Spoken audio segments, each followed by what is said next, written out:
Hey everyone, welcome back to the show. Today, we're going to be talking about something pretty amazing. Yeah. It's how AI is being used to change climate modeling. Yeah. Like the complex simulations they use to try and figure out the Earth's climate. Yeah. So it turns out AI is making those simulations a whole lot better. Yeah, it's a really interesting area because you see traditional climate models are kind of like when you try and map a city, Mm-hmm. but you only have a few pictures from space. They give you like the general idea, All right. but they miss a lot of the little details. I see. So that's where AI can help out, right? Alright. It's like getting a closer look at the climate. Exactly. And one way it does that is through this thing called generative AI. Okay. So you can imagine giving a computer like tons of data about past weather, Yeah. temperatures, ocean A currents. whole shebang. Yeah, basically everything. And Okay, so it learns from all this past data. right. Then it can actually start to create new data Wow. that looks and acts just like the real thing. So it's like the computer's imagining all the different ways the climate could go. Exactly. It fills in the gaps and it makes a much more detailed picture of everything. That's amazing. Hmm. So it's not just like looking at what's already happened. It's creating new possibilities. Right. And one kind of generative AI that's doing really well in climate modeling is something called a GAN. A J. Yeah. It stands for Generative Adversarial Network. Okay. It's basically like two AIs that are competing against each other. Oh, interesting. One AI makes climate data and the other one tries to tell if that data is real or fake. Wow. They're like constantly challenging each other and trying to get better. So they push each other to improve. Exactly. Yeah. And in that whole process, we get these super realistic climate data sets. So it's like a training partner in a way. They're Yes. making each other stronger. Right. That's really cool. So all this sounds great in theory, but like, how does this actually help us in the real world? Well, for one thing, it can boost resolution. Right. Like traditional models might just show you climate changes over huge areas, like an entire state.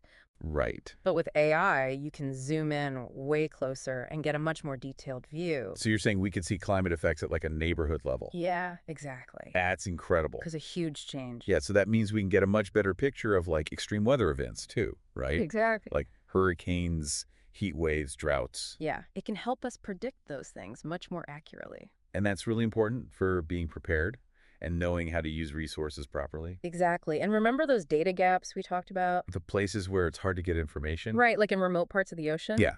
Well, AI can actually make data for those areas. Oh, wow. So it's like filling in the missing pieces. Exactly. It uses what it's learned to create believable data for those missing areas. So that we can create much more accurate and complete global climate models. Right. Okay, my mind is officially blown. But before we go any further, I wanted to let all of our listeners know that we're starting a 3-part series tomorrow all about AI and music. Oh. So if you're interested in how AI is changing music, definitely check that out. Yeah, that'll be fun. But for now, let's get back to climate modeling. What else can generative AI do? Well, another amazing thing is that it can basically play what if. What if? Like, what if this happens to the climate? Exactly. It can simulate all kinds of different scenarios. It's Yeah. like having a climate time machine. Wow. Like we could ask, what happens if the global temperature goes up by 2 degrees? And then AI can model that. So we can see what might happen if we go down certain climate paths. Exactly. And it's not just about predicting bad stuff. We can also look at how well different solutions would work. Wow. Like if we reduce carbon emissions or invest in renewable energy, AI can show us what those changes would do. Wow. So this means we can make much better choices about creating a more sustainable future. Right. This is all incredible. It feels like we're just starting to understand what AI can do with climate modeling.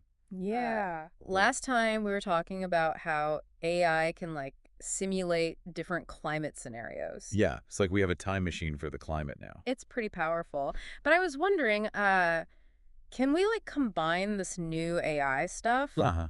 with the older climate models that scientists have been using? Right, because those models have been around for a while. Yeah. And the answer is absolutely yes. Cool. In fact, combining them is actually leading to some really cool breakthroughs. I see. So think of it this way.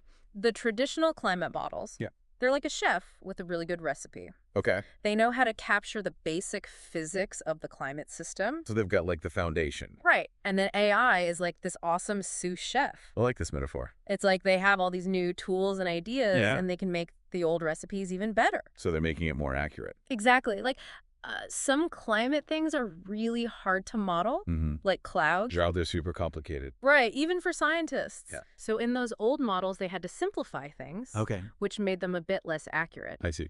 But then AI comes along and it can look at tons of data Yeah. and create a much more realistic picture. Wow. So it's like adding a secret ingredient that makes the whole dish better. Exactly.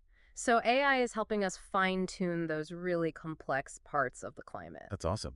Huh? Are there other ways that AI is like teaming up with these older models? Oh, yeah, definitely. That- AI can also be like a guide for our simulations. A guide. Yeah, so imagine you're trying to predict where a hurricane is going. Okay. A normal model would use weather data to make a guess, Right. but AI can keep track of all the latest information. Like from satellites and stuff. Exactly. And then it can tell the model, hey, you need to adjust your prediction. Wow. So it's like AI is a navigator for the hurricane. Yeah, it's constantly adjusting the course. That's amazing. So working together like that makes the predictions much better. That makes sense. Yeah. But there's something else happening in climate science that I wanted to ask about. Oh, These open data platforms. Right. So does that mean that anyone can just like see all this climate information? Yeah, pretty much. Groups like Google and Microsoft are making these platforms, Okay. and they're putting tons of climate data on them. Wow. So anyone can use it. Yeah, researchers, policymakers, even just regular people. So they're making climate science available to everyone. Exactly. It's like opening up this huge library of climate knowledge. That's so cool. What kind of data are we talking about here? All kinds of stuff. Satellite pictures, temperature records, ocean currents, rainfall data. Yeah. It's all there. Yeah. And because it's so easy to get, more people can get involved in climate research. Yeah. They can analyze the data, look for trends, and come up with new solutions. So it's really changing how we do climate science. Exactly. I love that. So it's not just about the technology itself. It's about how we can use it to help people and make information more open. Right. Are there any other ways that AI is bringing climate science to like a wider audience? Well, one thing that's getting really popular is real-time climate monitoring. Real time. Yeah, so imagine having sensors all over the planet, Okay. and they're constantly collecting data about the climate. Like temperature and rainfall. Yeah, and air quality, sea levels. That was like we have these climate spies everywhere. That's a good way to put it.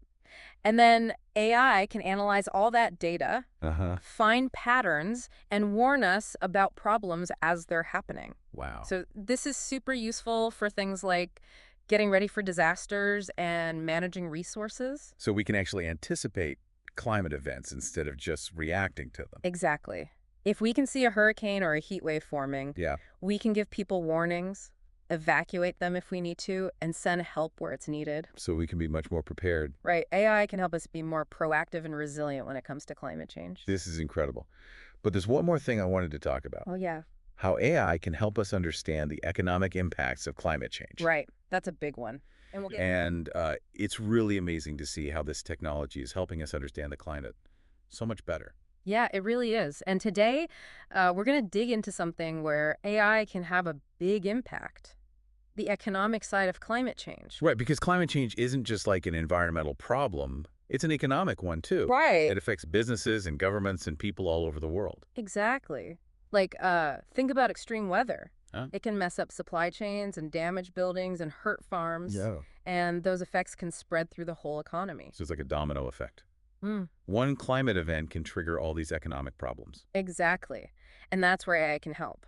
By combining climate models with economic models, Okay. we can start to measure those risks. So you're saying we could figure out how much a flood would cost a city. Yeah, or like how much a drought would hurt farmers. That would be super helpful information. Yeah. For governments and businesses and even investors. Exactly. It would help them make smarter decisions about things like building infrastructure, preparing for disasters, and even insurance.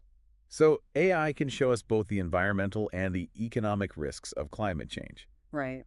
This is all so fascinating. Mm-hmm. But are there any limits to what AI can do here? I mean, economics is pretty complicated. There are a lot of moving parts. Yeah, you're right. Economic modeling is always going to be a challenge. Uh-huh. And even though AI can give us a lot of insight, it's not like a magic crystal ball. Right. The accuracy of those predictions depends on the data we have Yeah. and how well we understand the links between climate and economic systems. So it's more about using AI as a tool to make better decisions, not like replacing human judgment completely. Exactly.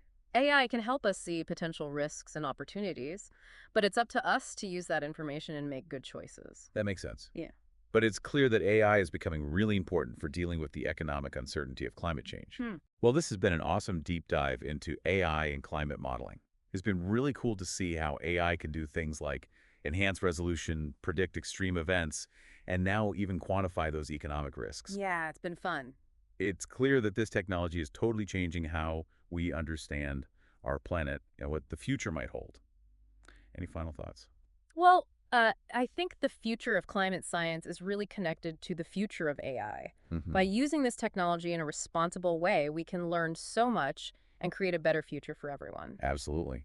And for all our listeners out there who are interested in the creative side of AI, make sure to join us tomorrow for a special three-part series all about AI and music. Yeah, it's going to be great. We'll be exploring how AI is changing how we make music, perform it, and even listen to it. It's going to be a blast. So until then, stay curious, and we'll see you back here tomorrow.